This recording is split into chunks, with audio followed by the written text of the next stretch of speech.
Jadi tayamum ini sesuatu yang jarang dibahas, tapi menurut saya ini sangat penting ya.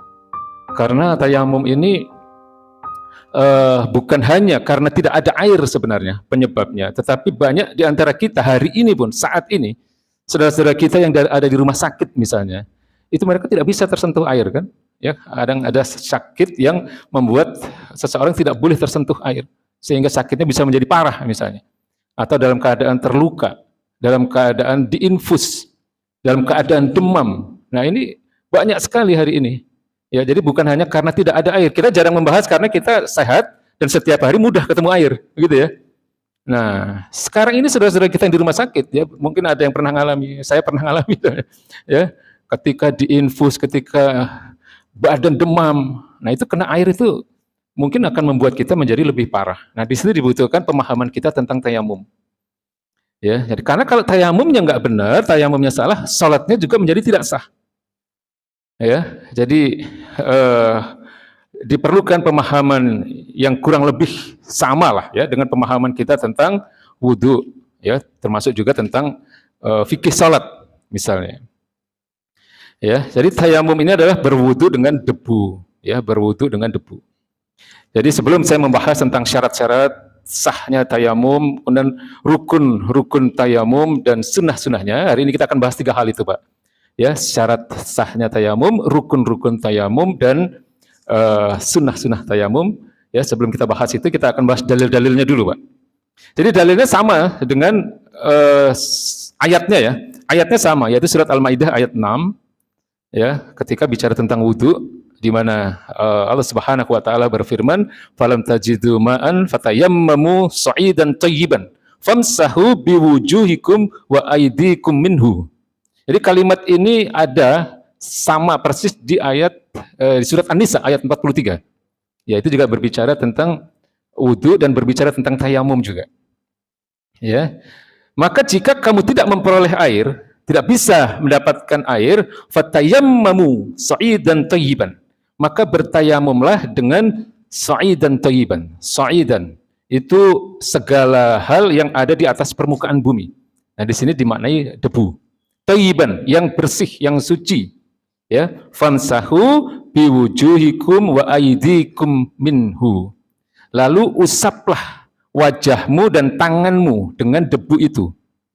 Nah, ini bedanya dengan wudhu. Kalau tayamum itu hanya ada 2 anggota badan yang menjadi anggota yang disucikan, ditayamumi. Yang pertama adalah wajah, yang kedua adalah tangan. Nah, untuk tangan nanti ada perbedaan. Ada yang mencukupkan hanya sampai pergelangan, ada yang harus sampai kepada siku. Ya, jadi ini bedanya dengan wudhu, Pak ya. 2 anggota tubuh yang ditayamumi. Satu apa tadi? Wajah, kedua adalah tangan. Ya, famsahu menggunakan kata famsahu berarti mengusap. Biwujuhikum wa aydikum, ya, wajah kalian dan tangan kalian dengannya, dengan debu itu. Nah, syariat tayamum ini juga disampaikan melalui satu hadis yang sering kali disampaikan, adanya satu keistimewaan yang diberikan oleh Allah Subhanahu wa taala kepada baginda Rasulullah sallallahu alaihi wasallam, ya, dibandingkan nabi-nabi dan rasul-rasul sebelumnya. Ya, dari sahabat Jabir bin Abdullah radhiyallahu an, Nabi sallallahu alaihi wasallam bersabda, "U'titu khamsan lam yu'tahunna ahadun qabli." Aku diberi 5 perkara yang tidak diberikan kepada orang sebelumku. Nusirtu birru'bi masirata syahrin. Ya, yang pertama, aku ditolong melawan musuhku dengan ketakutan mereka sejauh 1 bulan perjalanan. Wa ju'ilat li al-ardu masjidan wa tahuran. Lalu dijadikan bumi untukku, ya, sebagai tempat sujud dan suci. Ya, jadi Allah karuniakan baginda Nabi sallallahu alaihi wasallam yang tidak dikaruniakan kepada para nabi dan rasul sebelumnya, yaitu tentang adanya kesucian tanah atau debu, ya, yang kemudian dalam hal ini bisa dipergunakan untuk bersuci atau berwudu ketika kita tidak mendapatkan air. Ya, fa ayyuma rajulin min ummati adrakathu salatu falyusalli. Jadi maka siapapun dari umatku yang mendapati waktu salat, hendaklah ia mengerjakan salat. Artinya tidak ada tawar-menawar, tidak ada kompromi. Salat itu ketika tidak ada air, sulit mendapatkan air, tidak ada alasan untuk tidak sholat. Karena ada debu yang mudah sekali untuk didapatkan. Ya, itu satu hadis. Nah, hadis yang kedua, ini adalah tentang satu kisah yang terjadi pada sahabat Nabi yang mulia, Ammar bin Yasir radhiyallahu an. Suatu ketika Ammar bin Yasir ini menceritakan, ya, beliau katakan, "Ba'atsani Rasulullah sallallahu alaihi wasallam fi hajatin fa ajnabtu." Rasulullah sallallahu alaihi wasallam telah mengutusku untuk suatu keperluan. Lalu aku mengalami junub. Ya, falam ajidil ma, lalu aku tidak mendapatkan air. Aku tidak bisa menemukan air. Fatamarraghtu fis sa'id ayyuturab. Lalu fatamarraghtu, aku bergulung-gulung. Jadi Ammar bin Yasir ini mengguling-gulingkan badannya ke tanah. Ya. Fis sa'id, sa'id itu atas permukaan tanah, ayyuturab atau tanah.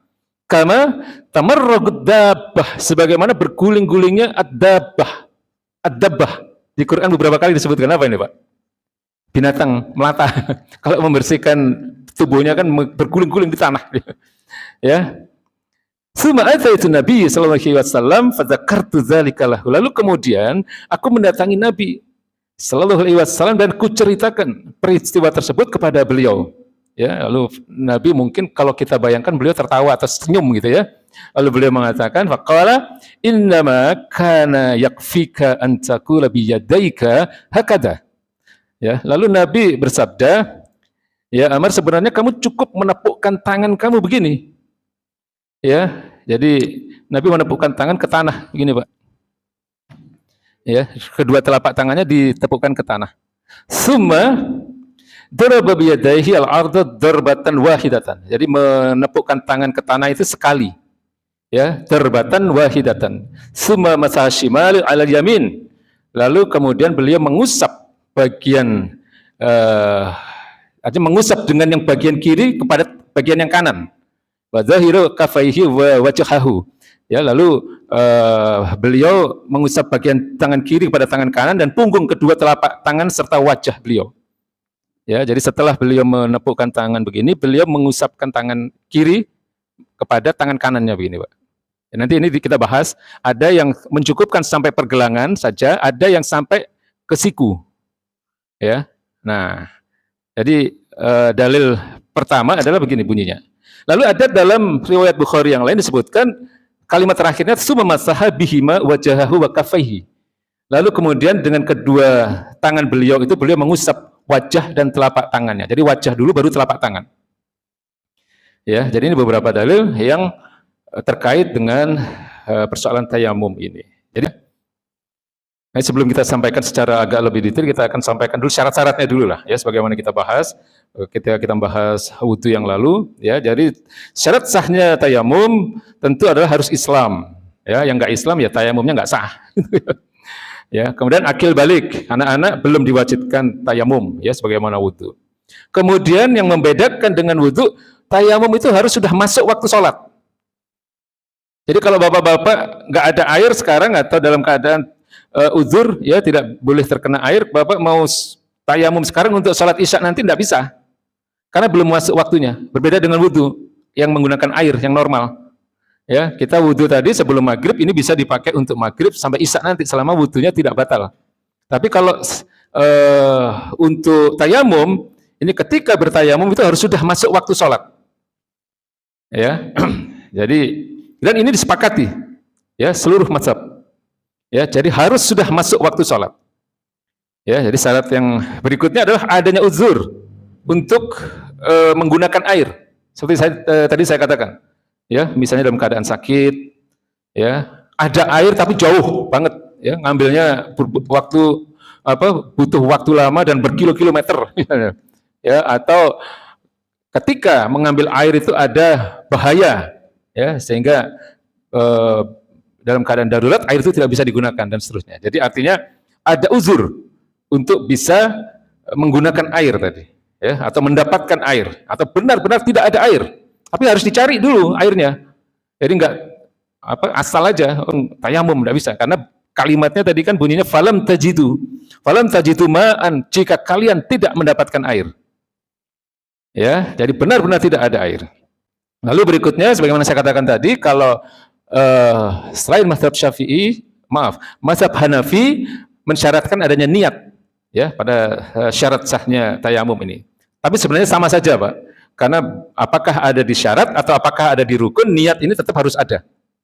Ya, cuman yang membedakan mazhab Hanafi menempatkan niat pada syarat, sementara ketiga mazhab yang lain menempatkan niat ini pada rukun tayamum. Jelas ya, Pak ya? Saya sampaikan ini ya. Paham ya? Nah, kemudian badan juga harus bersih dulu, ya, najis yang ada di menempel katakanlah harus dibersihkan dulu. Kemudian tidak ada penghalang, ya, tidak boleh ada penghalang. Misalnya kalau perempuan misalnya tidak boleh ada cat kuku, sama, ya, tidak boleh katakan kita habis ngecat ada bekas cat gitu ya di bagian-bagian yang menjadi anggota badan yang ditayamumi, ya, arloji, cincin, ya, dilepas. Ya, supaya debunya menyentuh kepada kulit kita. Ya, kemudian yang terakhir adalah menggunakan tanah yang bersih dan suci. Nah, untuk tanah ini, Pak, yang paling ketat adalah mazhab Syafi'i. Jadi mazhab Syafi'i mensyaratkan debu itu adalah benar-benar debu yang berasal dari tanah. Ya, kata sa'idan itu kan artinya segala sesuatu yang ada di permukaan tanah. Ya, jadi beliau paling ketat mazhab Syafi'i dan mazhab Hanafi. Ya, mengharuskan bahwa debunya itu adalah debu yang berasal dari tanah. Ya, debu yang berasal dari tanah yang kering, yang bersih, yang suci. Ya, jadi tapi tidak harus kemudian ketika kita menepukkan tangan kita harus ke jalan gitu, ke tanah tidak. Ya, bisa mengambil tanah katakanlah nggak usah banyak-banyak gitu ya, 1 sendok gitu ya. Kemudian ditaruh di kertas apa gimana, itu bisa digunakan. Tata caranya kita sampaikan di akhir nanti. Ya, jadi mazhab Syafi'i dan mazhab Hanafi mensyaratkan debu yang berasal dari tanah. Yang lain tidak. Jadi apalagi ulama-ulama kontemporer ya, ulama-ulama zaman sekarang dengan dinding pun diperbolehkan gitu ya. Dinding misalnya sedang di pesawat misalnya, di mobil ya, dinding kaca. Cuman di sini ada yang kemudian juga berpendapat dinding pesawat itu kan setiap hari dibersihkan gitu ya. Karena yang harus diyakini adalah di situ harus ada debu. Kalau nggak ada debunya nggak sah tayamumnya. Ya, jadi ini syarat-syarat sahnya tayamum ya. Lalu rukun tayamum sekarang, Pak. Rukun tayamum ini secara umum tidak ada perbedaan di kalangan 4 mazhab ini. Ya, mungkin ada di bagian terakhir ada sedikit perbedaan. 3 mazhab yang lain selain mazhab Hanafi menjadikan niat sebagai rukun tayamum. Paham ya? Menjadikan niat sebagai rukun tayamum. Jadi ketika mulai melakukan tayamum dengan membaca basmalah, hati ini meniatkan, menegaskan niat bertayamum. Jadi mazhab Syafi'i, mazhab Maliki dan mazhab Hambali menjadikan niat sebagai rukun dari tayamum. Ya, kecuali mazhab Hanafi tadi. Lalu setelah niat mengusap wajah. Ini rukun ya, belum tata caranya. Rukunnya mengusap wajah. Ya, kemudian yang ketiga adalah mengusap kedua tangan. Sebagaimana saya katakan tadi, kedua tangan ini ada yang sebagian ulama mencukupkan pada pergelangan tangan, kemudian sebagian ulama yang lain sampai kepada siku. Ya, kemudian yang keempat tertib. Ya, tertib. Jadi harus berurutan. Ya, terutama di kalangan mazhab Syafi'i dan Hambali. Ya, secara jumhur, secara mayoritas mereka menjadikan tertib ini menjadi bagian dari rukun tayamum. Ya, lalu ada yang sedikit ada perbedaan yaitu adanya rukun yang kelima yaitu mualat. Mualat itu tidak boleh ada jeda. Ya, sebagian ulama Hambali menjadikan mualat ini sebagai rukun tayamum. Jadi harus berurutan, tidak boleh ada jeda ya ketika melakukan itu. Tadi tata caranya ya, Pak. Pertama niat. Niat usahakan bersamaan dengan basmalah. Kemudian ya menepukkan tangan ke media. Ya, media. Kalau misalnya kita merasa lebih kuat dengan mazhab Syafi'i harus menggunakan debu yang ada di tanah. Kita ambil debu di tanah ya, katakanlah 1 sendok gitu misalnya, kita letakkan di meja atau di kertas, kemudian kita tepukkan kedua tangan kita. Ya. Nah, setelah kita tepukkan kedua tangan kita, dibersihkan dulu, Pak. Ada sebagian yang cukup dengan meniup saja supaya debu-debu yang kasar lah, ya, ada kerikil atau apa bisa jatuh. Tapi harus di tempat yang berbeda, jangan di sini karena ini debu mustakmal namanya. Sama dengan wudhu, kalau wudhu itu air yang sudah digunakan kan namanya air mustakmal, tidak boleh digunakan untuk berwudhu lagi, ya. Jadi tangan yang setelah ditepukkan tadi ke debu, ya, kemudian dibersihkan sedikit gitu ya, atau ditiup begini, tiup saja. Ini supaya debu-debu yang kasar atau kerikil tadi bisa jatuh. Nah, lalu kemudian mengusap wajah mulai dari atas, ya, dari atas sampai ke bawah, gini. Nah, cukup 1 kali saja, ya, 1 kali. Nah, di sini ada perbedaan untuk langkah berikutnya. Langkah berikutnya apa tadi? Tangan kan? Mazhab Syafi'i dan Hanafi mensyaratkan, mengajarkan tangan menepuk kembali. Ya. Jadi sementara mazhab Maliki dan Hambali tidak, cukup 1 kali. Jadi digunakan untuk wajah sekaligus juga digunakan untuk tangan. Tapi untuk Syafi'i dan Hanafi mengajarkan untuk menepukkan kembali dengan proses yang sama seperti yang pertama tadi, ya, kemudian ditiup, ya, untuk merontokkan debu-debu yang kasar misalnya, lalu kemudian mengusap tangan. Nah, mengusapnya mazhab Syafi'i dan Hanafi itu mensyaratkan sampai ke siku, Pak. Ya. Jadi arloji harus dilepas. Ya, kemudian cincin misalnya, kalau pakai cincin harus dilepas karena ini menghalangi debu kan. Nah, jadi begini, setelah begini, ya. Nah, ini kan ada 3 bagian nih. 3 bagian telapak tangan kita yang terkena debu. 1 bagian jari, 2 bagian dalam telapak tangan, 3 bagian jempol kita. Nah, jadi caranya begini, jari mengusap jari tangan yang kanan, tangan kiri mengusap tangan kanan terlebih dahulu. Ya. Jadi ini mazhab Syafi'i dan mazhab Hanafi, ya. Begini, kemudian mengusap ini punggung tangan ini. Nah, telapak tangan yang bagian dalam mengusap bagian tangan yang dalam. Nah, kemudian debu yang ada di jempol ini mengusap jempol yang kanan. Paham ya? Jadi gini. Nah, sama, kiri juga begitu.